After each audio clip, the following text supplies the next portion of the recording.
Hello and welcome to Mahika Tutorials. In this tutorial, we are going to discuss Java packages.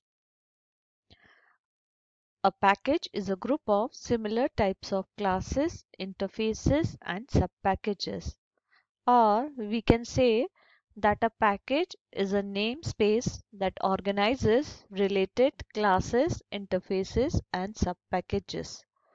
Conceptually, we can think of Java package being similar to the folders on our machine. A package can be either built-in package or it can be user-defined package.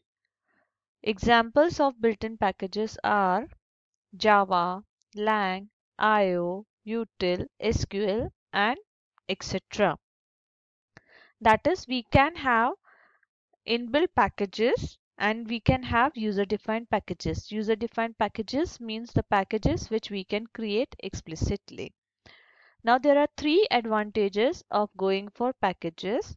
The first advantage is it is used to categorize the classes and interfaces so that they can be easily maintained.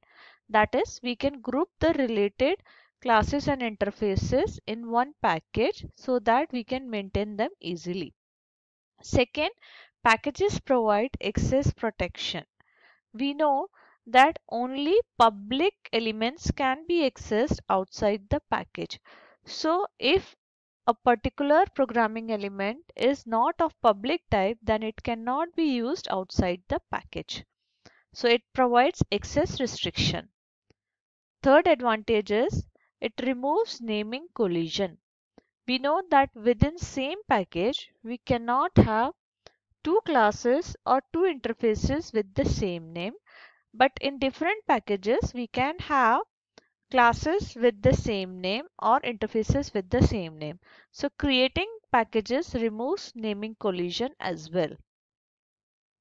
Now this is an example of inbuilt hierarchy of packages.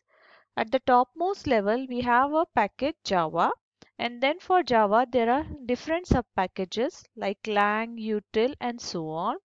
Now for Lang package there are different classes like system and string and so on. So this is known as package. Within package, if we create another package, that is known as sub package, and then we have the classes which are grouped into a particular package.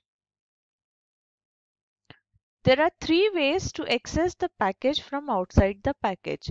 That is how we can access the members of one package in another package.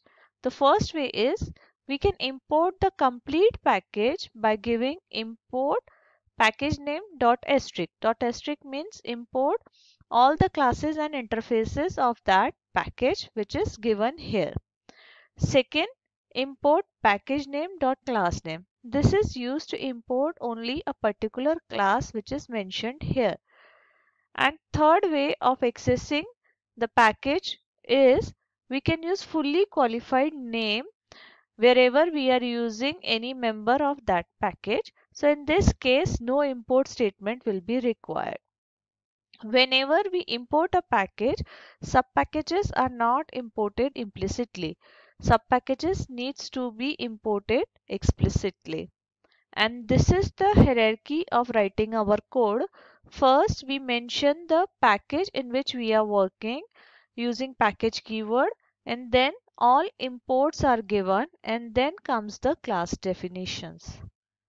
So we have seen that we can use packages for grouping of related classes, interfaces, or subpackages, and we can import the members of one package into other to use them, or we can use fully qualified name. Thank you for watching this tutorial.